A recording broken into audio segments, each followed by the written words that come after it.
Okay, so we defined an antiderivative last time, and we also saw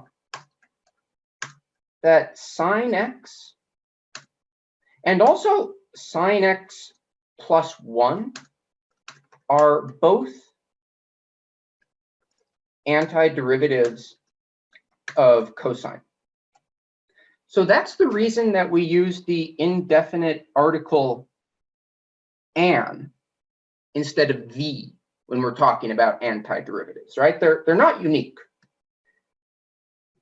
And if you think about it, you can actually add any constant to an antiderivative and get another antiderivative. I can even start drawing them, like if sine, let's say, is right there. So that's one of the antiderivatives of cosine. Well, sine plus 1 is another one of the antiderivatives of cosine. Let's see, what's another one? How about, I don't know, sine minus 1.5? That would be yet another antiderivative of cosine. And in fact, there's a theorem which says what all the antiderivatives look like. So let me give you this theorem.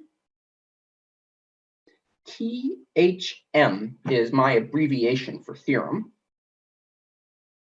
Theorem is a provable mathematical fact that you are then free to make use of. And I'm not going to prove it here and now, although I could prove it like in office hours if anyone wanted to see the proof, which basically comes down to the fact that the derivative of a constant is 0, and a constant is the only thing whose derivative is 0. So the theorem says that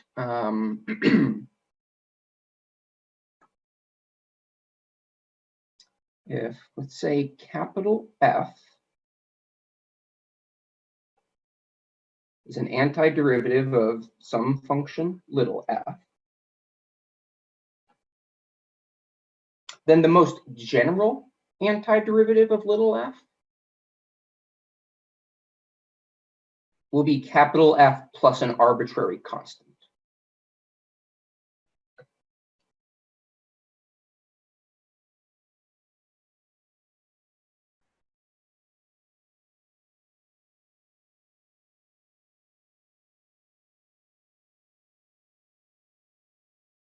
So capital F of x plus c is the most general antiderivative.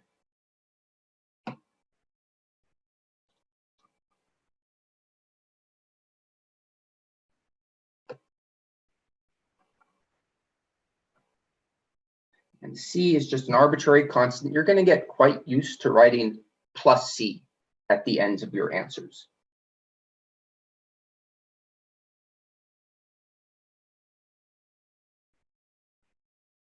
We would call capital F a particular antiderivative. So any particular antiderivative, well, is just that. It's a particular one. When you put plus c, with c being an arbitrary constant, you then have the general antiderivative. So let's do an example with x squared.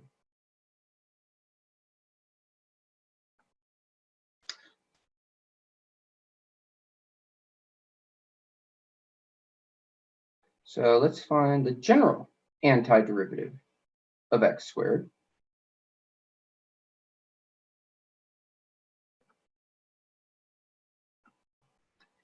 And SOLN stands for solution.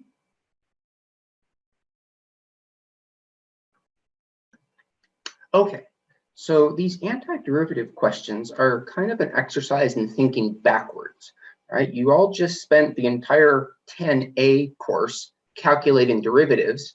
So you started with a function, ended up with its derivative.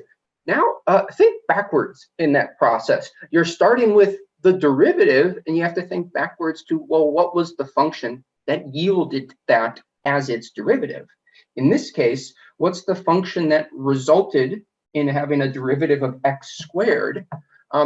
Well, we know that the power rule says that when you take a derivative, you subtract 1 from the power. If you take the derivative of x cubed, the power rule says that that is 3 times x squared. So if we divide both sides of this equation by 3, look what happens.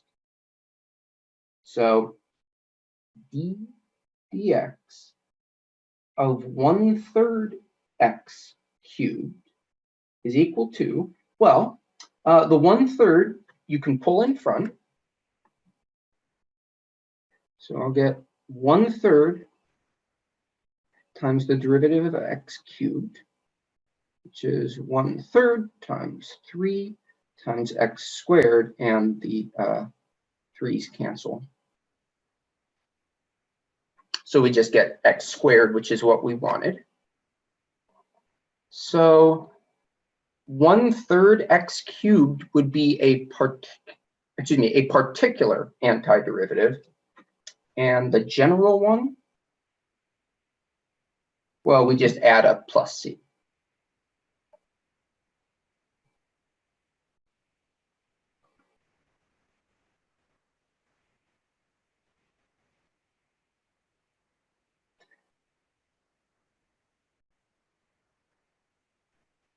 So this might give you an idea how to find the antiderivative of, say, like any power of x. And that'll be the content of the next theorem. In fact, every statement that you have about derivatives has a corresponding statement about antiderivatives. So we already know the power rule for derivatives. Here's a theorem, which is the power rule for antiderivatives.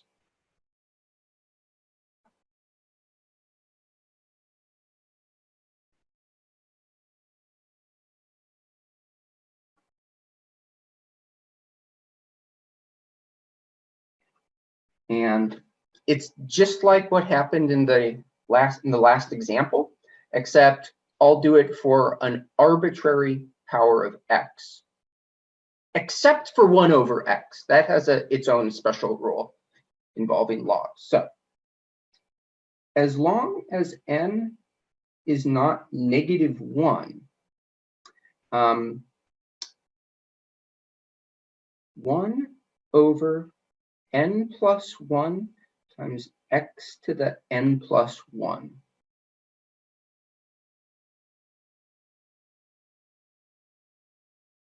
is a particular antiderivative of x to the n.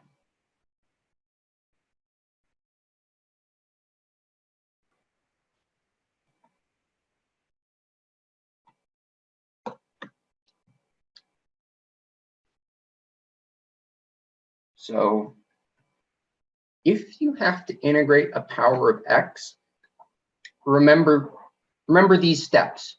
Add 1 to the power, divide by the new power. Add 1 to the power, divide by the new power. That's how you take the antiderivative of a power of x.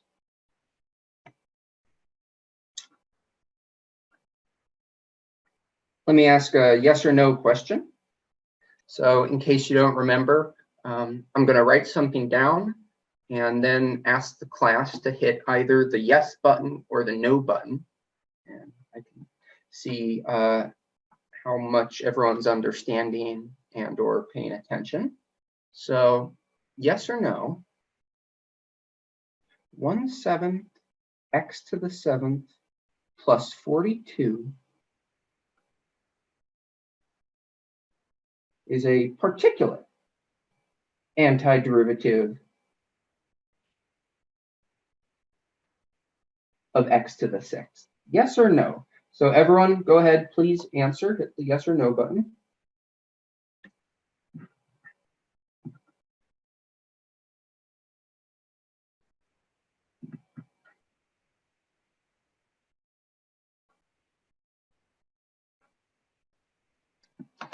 While you're doing that, I'm just going to set up the next topic.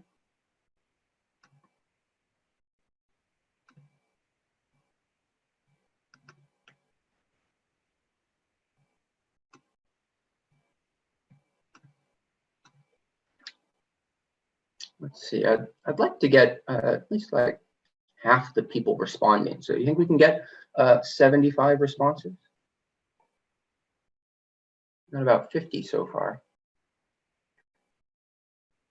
Oh, I'm sorry, where are we supposed to vote? So click participants, and once you do that, you should, underneath the list of participants, you should be able to see the yes or the no button. I think for us, it's under reactions. Oh, okay, yeah. You know, apparently, yeah, there's different versions of Zoom. I think I read something about how some versions might have it a little bit different. So thank you. Were you able to find it? Who was the student who asked where it was? It was me. Yes, I was able to find it. Thank you. Oh, cool. And by the way, someone said something about the reactions disappearing.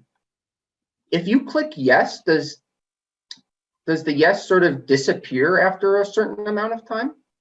Yeah, it does. eventually, Around yeah. 4 seconds. Like, Really?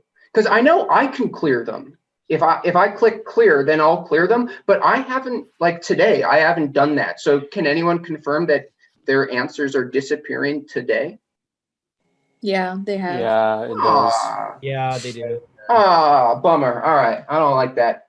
Well, whatever. Okay, then maybe everyone did already answer. But it's kind of weird because some people's answers don't disappear. So some stay up. I think maybe it has to do with which version of Zoom you're using. Yeah, for some reason, mine hasn't disappeared. Yeah, okay, so, and mine don't, even when I'm not the host. I tested that. So maybe everyone should update Zoom if you can, get the latest version. The updated version has the yes or no in the reactions.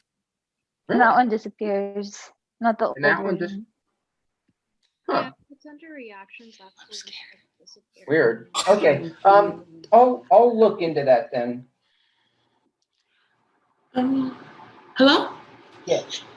I have a question for the example. So you put how you wrote yours. Can you write it a different way, like x to the third power divided by 3 plus c, instead of how you put 1 over 3 x to the power 3? Can you just put x to the power 3 divided by 3 plus c? Yeah, so x to the power 3 over 3, is that the one you were saying? Yeah, plus c. Yeah. Yes, Okay. that's also fine. Because dividing by 3 is the exact same thing as multiplying by 1/3. So yeah, Okay. both of these are totally fine, and they mean the exact same thing. Okay. And in fact, so this is related to something that I posted about in an announcement the other day about review problems. I mentioned fractions and rational expressions because historically, from experience, I know that that's something that students need more practice on. So I posted a couple of links. One was a Khan Academy lesson. Another one was like a worksheet, all on fractions and rational expressions. I highly recommend that you go do those problems. Okay. So the answer was yes. Most people got it correctly. Okay, now I'll clear all the responses. And the reason it's yes is, well, if you take the derivative, you get x to the 6th. It's not the most general one, but it's a particular one. So let's write down some general antiderivatives. So for cosine, let's see, we already saw that sine is a particular antiderivative of cosine. So sine x plus c would be the most general. yes or no? The general antiderivative of sine is, sorry, cos x plus c.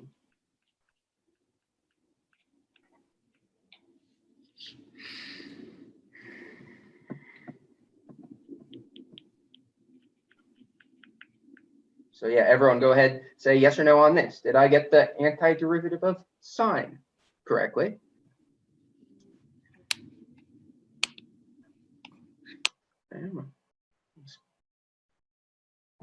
Most people are saying no here, and the no's are correct. Yeah, I was missing a minus sign. So that's a no. So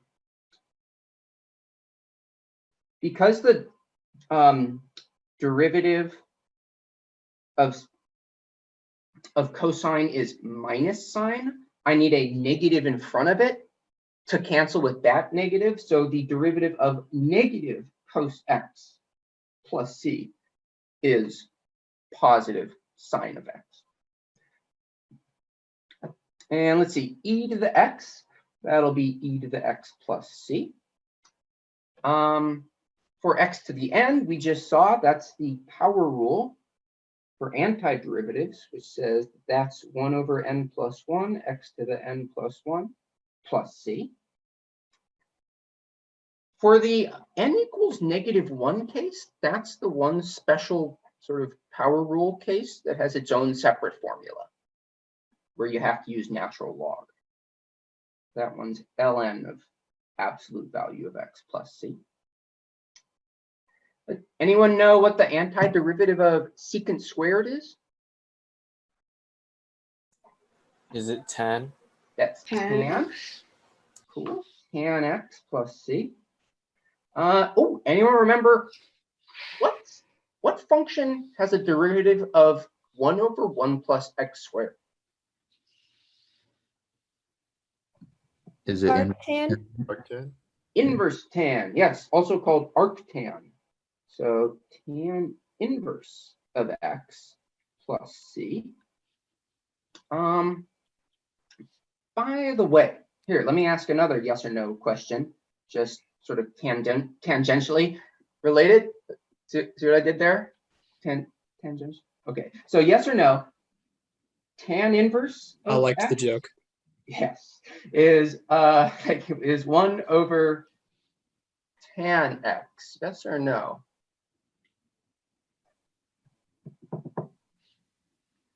No. Yeah, go ahead, hit the yes or no button, which I feel like we could get higher participation on. I'm sorry, what was the question again? Is tan inverse, this one, is this true? Is tan inverse, the -1 means the reciprocal, right? Or is that right? So this is kind of a notation question, and the answer is no. This means the inverse function, not the reciprocal.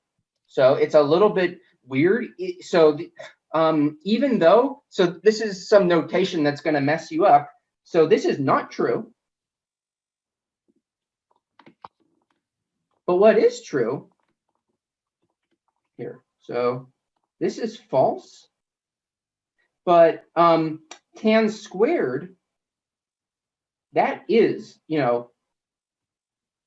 tan x squared.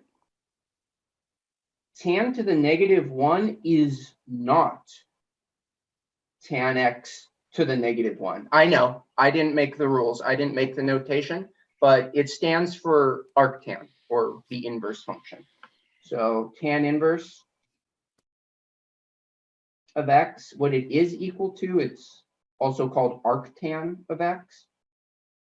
And it's the function whose inverse is tan. It's the angle, tan inverse of x is the angle whose tangent is x.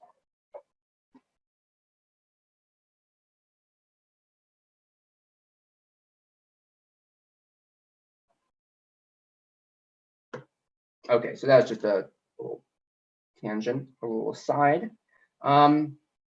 how about so back to the table that I was creating, how about if we want to take the antiderivative of the sum of two functions? So again, every derivative rule has a corresponding antiderivative rule. And it looks kind of the same. So we had those linearity rules for derivatives, which said that the derivative of the sum is the sum of the derivatives. Thus, you get the same rule for antiderivatives. The antiderivative of the sum is the sum of the two antiderivatives. So I'll write the sum of two antiderivatives. Let's say capital F for little f and capital G for little g. And as always, put a plus c on the end, because you can always just add an arbitrary constant.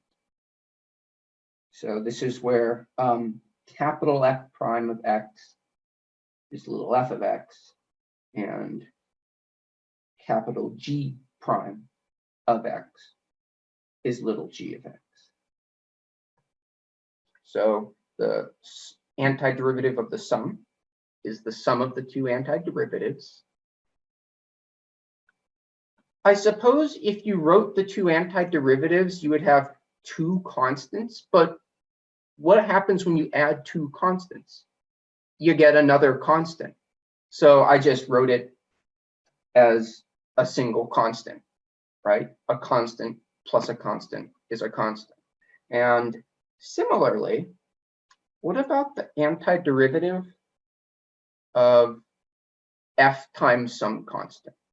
Suppose that r is a constant. Suppose that r is a constant. Then the antiderivative of this constant times little f of x, well, will be the constant times the antiderivative of f.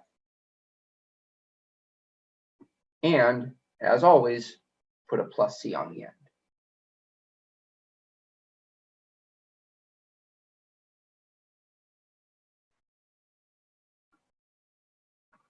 So these last two rules, both together, comprise the linearity rules for antiderivatives. Excuse me, Professor? Mm-hmm. Do you distribute the r constant to the plus c as well? Yes, you do, except what's r times, so r is a constant, and if you multiply it by a constant, it's a constant times a constant, which is still a constant. So you are correct, and you're absolutely right, except we just write c anyway. I could write RC, and that wouldn't be wrong, but it's kind of more writing than is necessary. So yeah, mathematicians are a little bit lazy in this respect, and it maybe is technically not the best notation, but they just write plus c. Okay, thank you. Yeah, but yeah, you hit the nail on the head there. So any other questions? Yeah, wait, hold on. Why is that capital F prime of x equal to the small f of x again? I just told you that it was. So yeah, I didn't say what capital F or little f were here, but whatever they are, like if capital F is the antiderivative of little f, and capital G is the antiderivative of little g, then the antiderivative of the sum is the sum of the antiderivatives. Okay, so you're just equating the notation, basically. I guess, well, I'm trying to write a rule here without using up too much space, but basically this equation holds where big F is the antiderivative of little f, and big G is the antiderivative of little g. So the antiderivative of the sum is the sum of the antiderivatives. I could have also said, instead of that, I could have also said this. Suppose that capital F prime of x equals little f of x,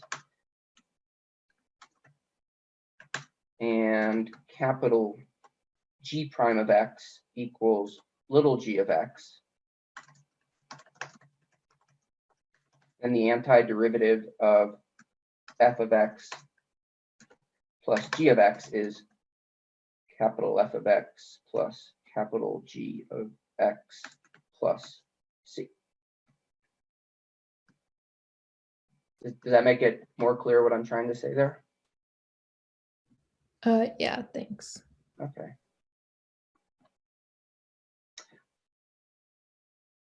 Let's see. All right, I got 18 more minutes. We got time to do a couple of examples, I hope.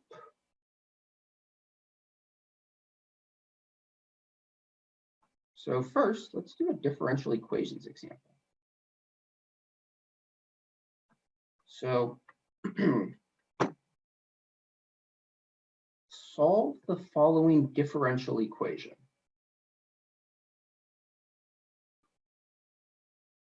I don't know if you all know what a differential equation is.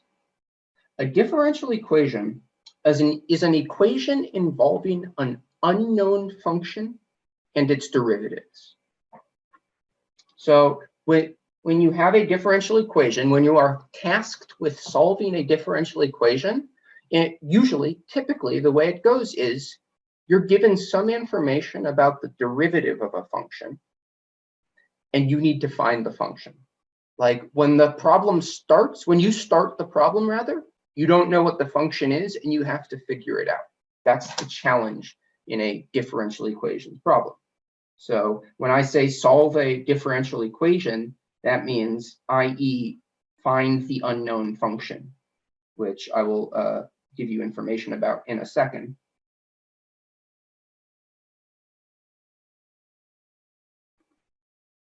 So we're going to solve the differential equation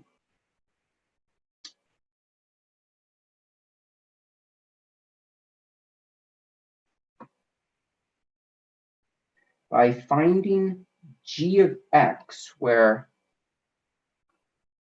g prime of x is, let's see, x to the fifth plus the square root of x over x squared, and g of 1 is equal to 4. So this is a differential equations problem. You're told what the derivative of the function is, and you need to figure out what the function is. This is typical of differential equations problems. Differential equations, by the way, is a whole vast field of mathematics. It is super applied, it's super useful. It's also really interesting to pure mathematicians. It's one of those fields, it's my personal favorite field of math, by the way. It's what most of my research has been related to. And both pure and applied mathematicians alike love it. And all the most important laws of physics are differential equations. So we're going to see, hopefully, plenty of examples of these. And here's how you do it. So let's see. We know what the derivative is, and we have to work backwards to figure out what the function is. I'm going to write g prime as a sum of two functions. G prime is x to the fifth over x squared plus the square root of x over x squared, which I can use exponent properties to simplify. So the first term, I'm going to subtract the powers. The power 5 is on the top, the power 2 is on the bottom. Similarly, in the second term, I'll use the fact that square root of x is the same as x to the 1/2 power. Okay, so hopefully you know that's what the square root means. So I get x to the 1/2 minus 2 This is x to the 3, and oh, let me calculate 1 half minus 2, that's negative 3 halves. So the second term will be x to the negative 3 halves. So now I've sort of rewritten the derivative of the function as a sum of two terms. Each term is a power of x. Well, I already know how to find antiderivatives of powers of x. We use the power rule for antiderivatives. That rule was add 1 to the power, divide by the new power. So let's add 1 to the power and divide by the new power. For the first term, this will mean, let's see, 3 plus 1 is 4. So I'll divide by 4. For the second term, let's see, let me do some math. Negative 3 halves plus 1 is negative 1 half. So when I add 1 to the power, I get negative 1 half. And I'll divide by negative 1 half. And finally, I have to put a plus c, right? Because we just knew what the derivative was. That means you could always add some arbitrary constant that wouldn't appear in the derivative. This is the same as, let's see, x to the 4th over 4 minus 1 over 2 square root of x plus c. And c is, as of yet, unknown, but I have some information that I haven't used yet. If you look at the problem, I gave you the derivative of g, and I also gave you its value at a particular point. So that was in this equation. We might call this an initial condition. It's like the condition of the state of the function at time 1. And when you have an initial condition, that allows you to figure out what the arbitrary constant c is by plugging in for x. Once you figure out the sort of general form of the function. So 4.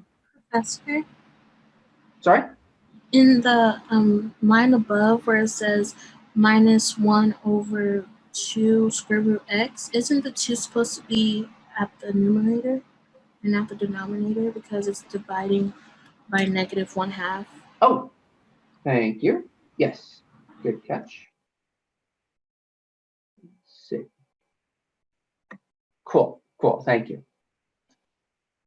Divided by 1 half puts the 2 on top. Good catch, thank you. So, okay, so now let's plug in for 1. So 4 is g of 1. So let's see, that will be 1 to the 4th over 4 minus 2 over the square root of 1 plus c. It's 1/4 minus 2 plus c. That's, let's see, what would that be? Negative 7/4 plus c. So c, I can solve this equation for c. So c must be 4 plus 7/4. What's that? 23/4. Here, let me show you what I did right there for any who aren't very confident with their fractions. I multiplied this term by 4 over 4. 16 plus 7 is 23.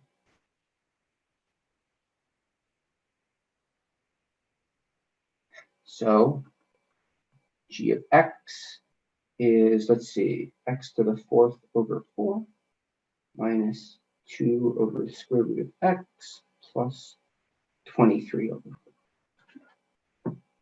and I found the answer. That's how you solve a differential equations problem. You get what the function is, figured it out.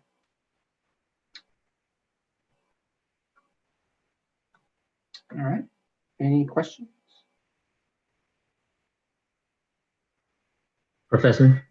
Mm-hmm. Do you care if the square root is on the denominator? What do you mean? I don't know. I just sometimes like other people will tell you to take the. Oh, you're talking about rationalizing. Okay, yeah. You mean how like 1 over root 2 you could also write as root 2 over 2? Yeah. Yeah. I don't really care. It's good that you should know how to do that. But I wouldn't, if you ever wrote this as your answer, I would be totally fine with that. The whole thing about so-called rationalizing your denominators is actually a really outdated technique that harkens back to a time before calculators, when old-fashioned sort of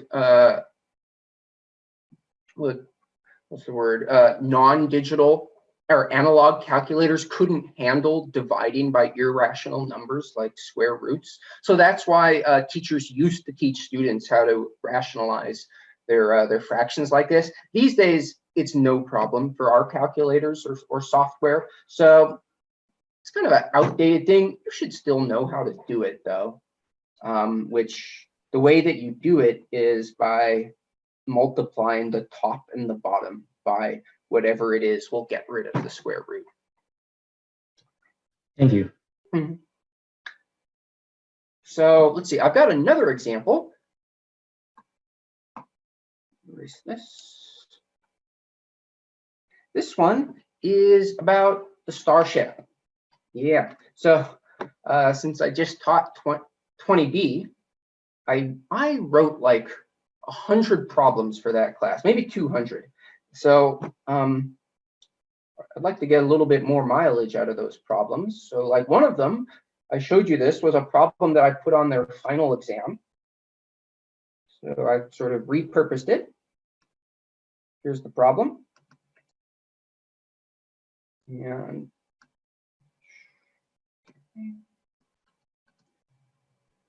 sorry. There you go. Now you can see the problem.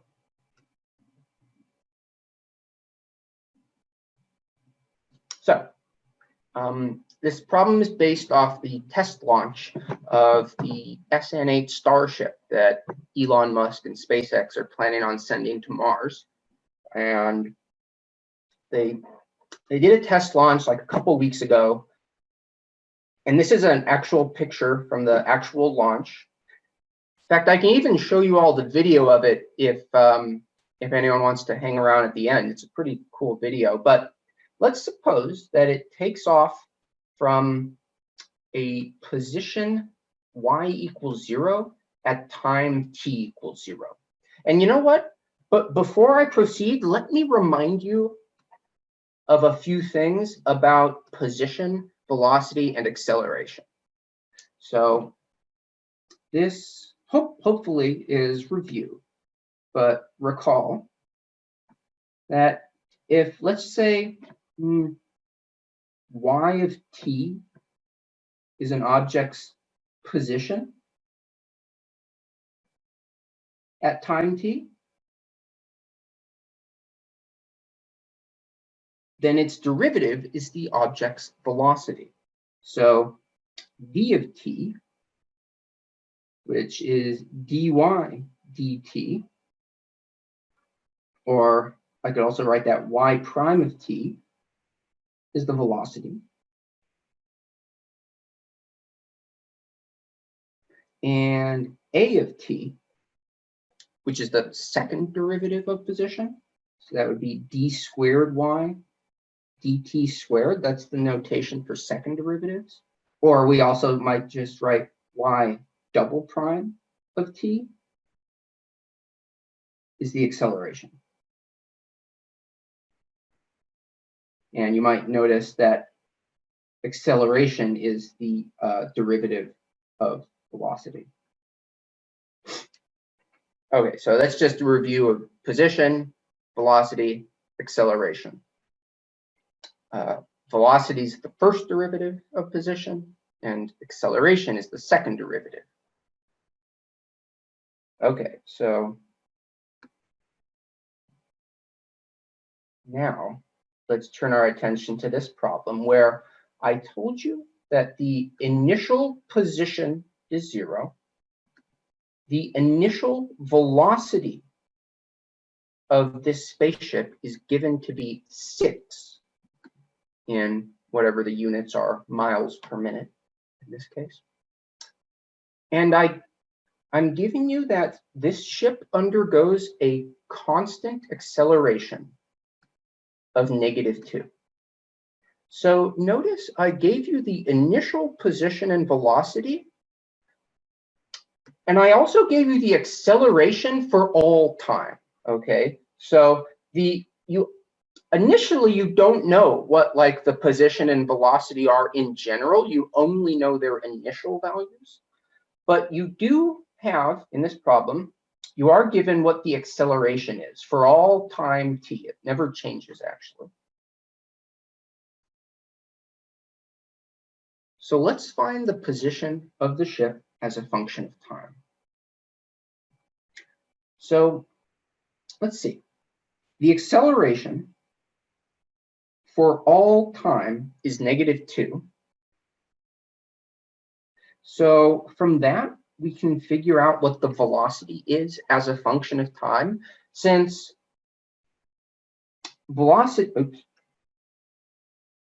acceleration is the derivative of velocity. So velocity is the antiderivative of acceleration. So what's the antiderivative of -2? -2, by the way, is the same as like -2 times t to the 0. So this is kind of like a power rule where the power is 0. So I'll add 1 to the power and divide by the new power, which just gives me a -2t. And then, of course, plus c. Any questions so far?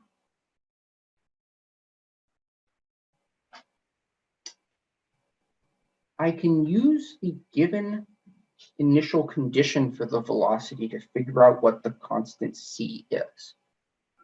So let me plug in the known initial condition for the velocity. 6 is the known initial condition for the velocity, but I now have a formula for it. So plugging in t equals 0, I get -2 times 0 plus c. But that's just c. So I figured out what that constant was. It was 6. So v of t is -2t plus 6. I've now figured out what the velocity is for all time. And I can repeat this taking the antiderivative step to now get the position. So I am now going to sort of repeat kind of what I just did, except now it'll be for y of t. So since velocity is the derivative of position, position is the antiderivative of velocity. What's the antiderivative of this function? Well, I'll take each of these terms and add 1 to the power and divide by the new power. Let's see, adding 1 to the first term, that'll give me a t squared, but divided by 2. For the second term, that'll give me a t. I could write over 1, but it's kind of unnecessary. And then again, plus some constant. So I'll just call it, how about d? So I don't reuse the letter c. Then we can fix the constant d by plugging in the initial condition for y. And that's 0 equals y of 0 equals let's see, I can cancel these 2's here. Negative 0 squared plus 6 times 0 plus d. So d is equal to 0. So y of t is negative t squared plus 6t, and with no constant.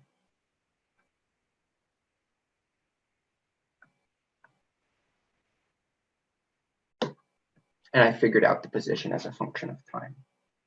You'll notice like it started here. Here, the y-axis points up vertically here, and it kind of, the rocket started out at y equals 0 at time 0, and then it shot up.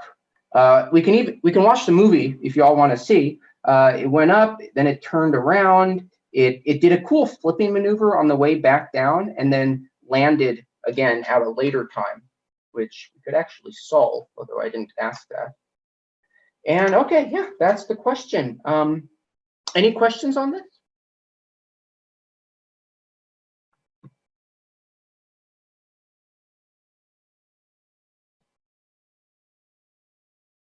Okay, cool. Well, that's it. I can, if anyone wants to the initial, that recall section. I just missed that in the end. Thank you. Professor, could you explain that -2 equals -2 times t0, like that, just that part? What was that implying? Yeah, I was trying to find the antiderivative of -2. Oh, okay. Got it. And one way to think about it is that it's like times t to the 0, so that you could apply the power rule. Okay, thank you. So yeah, you just put the t in. Okay, thank you. I had a question about, just like a clarification question about like the very first thing that we talked about today when we were finding the general antiderivative of x squared. When you did that whole first part, like with the x cubed and like the 3x squared. Wait, why did you find the derivative of x cubed again? Because I had a guess as to what the answer should be. I guessed that it should have a power of 3. So I did that step in order to give you a good reason to believe that it should be 1/3 x cubed.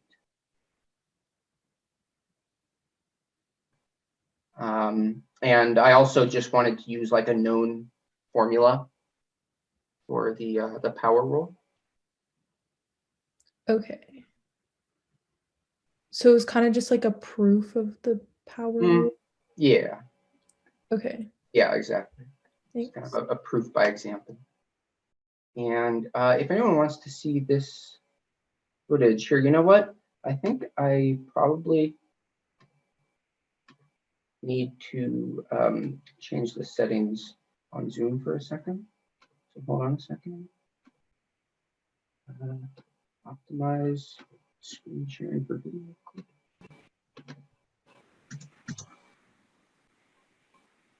What?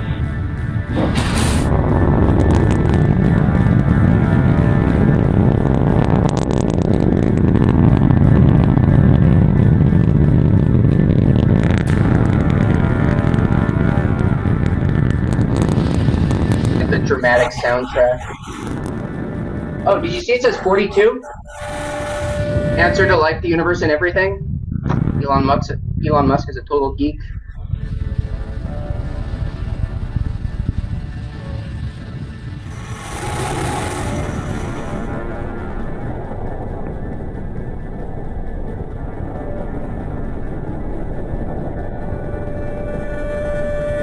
Yeah, the ending's really dramatic.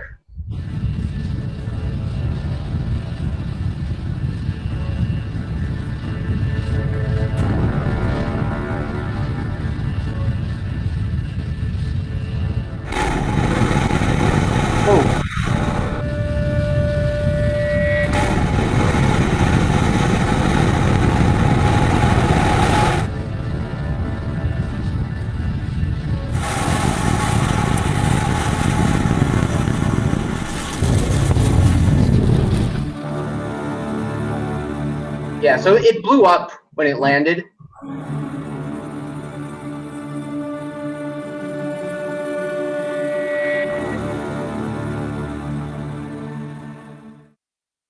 All right, so that was kind of cool, right? Some would say it blew up. Some would say it crashed.